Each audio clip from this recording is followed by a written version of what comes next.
Prelude Dark Pain looks straightforward at first. Move on to the grid. Pick an ability. Hit the enemy with the largest health bar. Spend what is left and hope the formation survives. Then the battle collapses. A ranged unit reaches your support. A boss acts earlier than expected. The hero who looked safe is suddenly trapped on the wrong side of the map. That was my early mistake, treating every turn like a separate puzzle. Prelude Dark Pain is not testing whether you can make one strong move. It is testing whether you understand what that move creates 2 turns later. Once that clicks, the combat becomes easier to read. By the end, you should understand why turn order, height, forced movement, squad building, and even the world map belong to the same tactical language. I'm Aaliyah, and the tips are about to start. The first thing to change is where you look. Most players begin by scanning nearby enemies. The stronger habit is checking the next few portraits in the initiative queue before touching anything. Who acts after you? Can that enemy reach your backline? Is a boss about to trigger something dangerous? Will a summoner add more bodies before your damage dealer moves again? The closest enemy may not be the real threat. The real threat is whoever punishes your position next. Do not plan only for the unit moving now. Use the queue as an early warning system for the turn that has not happened yet. Once you start thinking ahead, elevation stops looking optional. A weaker attack from the correct tile can be worth more than a stronger attack from the wrong one. The mistake is taking the immediate low ground shot because damage now feels better than movement now. Climbing first may improve several attacks afterward, protect a ranged hero, and open cleaner angles. A good tile is not valuable because of what it gives you the second. It is valuable because of how many strong turns it creates. Take the position first, let the damage follow. That matters even more when the battlefield changes. The armored caravan sequence makes this obvious. Edges become lethal, routes shift, and a stable formation can lose its escape path in one transition. Players cluster fragile heroes on one side, or send the whole squad down the easiest-looking lane. Then the situation changes, and every safe option requires spending a turn undoing the previous one.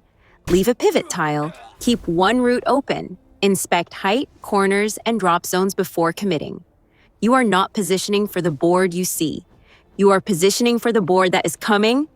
Now the combat opens up. Pushes, pulls, and knockbacks can remove enemies from elevated terrain, break formations, expose flanks, or deny a future turn.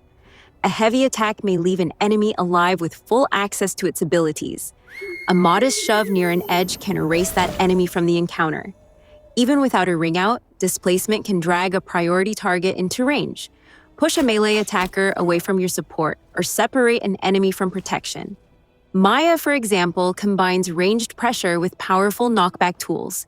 Do not compare abilities only by damage. Measure how many future problems the action removes. Deployables follow the same principle.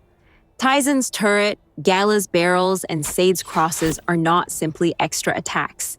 They are temporary terrain. A turret can distract enemies or interfere with movement. A barrel can turn a safe lane into a threat zone. A cross can claim space and support either offensive or defensive play.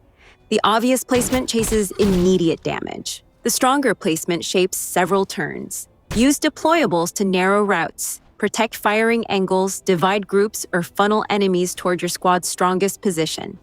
At that point, you are no longer just moving through the encounter. You are editing it.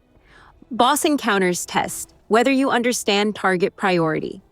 Prelude Dark Pain's bosses are designed around hard attacks, area damage, and controlling distance rather than functioning only as giant health bars. That is why clearing every smaller enemy first can quietly lose the fight.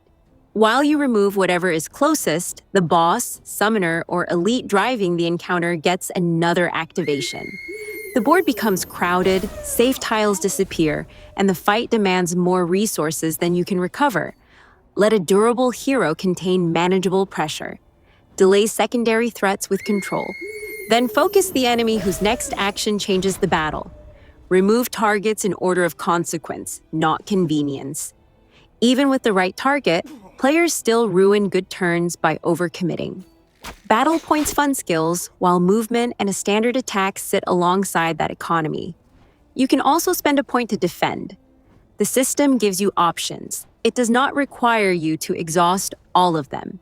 That final weak attack may leave a hero exposed, badly faced, or separated from the formation. The damage looks productive until the enemy earns more value from your position than you gain from the hit. Sometimes the advanced play is less dramatic. Defend, reposition, preserve the formation. Make the enemy cross the dangerous space you created. A full turn is not one where you spent everything. It is one where the board became better afterward. Heroes have two distinct talent branches, and builds can be changed freely. That flexibility is not there, so you can find one perfect setup and stop thinking. Different encounters ask different questions. Vertical maps reward range and displacement. Defensive objectives value taunts, sustain, and area control. Boss battles may demand concentrated damage, safer spacing, or better ways to delay secondary threats. The comfortable mistake is keeping a generalist build because it survived the previous mission. Look at the battlefield. Identify what it punishes. Adjust before it proves the point. The same rule applies to team composition. Prelude. Dark Pain's heroes are deliberately distinct. Some hold attention, others sustain, control space, attack from range, or turn a setup into a kill. Their power comes from how those jobs connect. A squad filled with damage dealers may still fail, because nobody can protect an angle or interrupt pressure. Two strong heroes may compete for the same tiles, targets, and timing. Think in relationships. Who creates the opening? Who keeps the squad stable? Who reaches the dangerous target? Who converts control into a kill? Choose heroes because their turns improve one another, not simply because they are your favorites. The final shift happens before deployment. The early access version includes Act 1, 9 heroes, and access to the world map. That map contains story routes and visible encounters that can provide experience and materials, while the Forge allows equipment upgrades and armor creation. Rushing critical missions can leave your squad underprepared, but farming everything without purpose only creates repetition. Use optional encounters deliberately. Take a route because you need materials for an upgrade, experience for a struggling hero, or a safer place to test a build. Spend those resources when they solve an actual weakness, instead of hoarding them for a perfect moment that never arrives. Preparation is not separate from combat. The next fight begins when you choose where to go. That is the real progression. Prelude Dark Pain is asking from you. At first you see attacks, then tiles, then the queue, threat zones, movement routes, battlefield changes, and the turns your enemies are trying to create. And this is the line worth remembering. You do not win by taking more turns. You win by making the enemy's turns worse. Read ahead. Claim the right ground. Treat movement as a weapon. Turn deployables into terrain. Spend only when the board improves. Build for the encounter instead of relying on habit. Once you do that, Prelude Dark Pain stops feeling like a collection of punishing surprises. It starts feeling like a game that told you exactly what was coming. You just finally learned how to read it.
Ugh!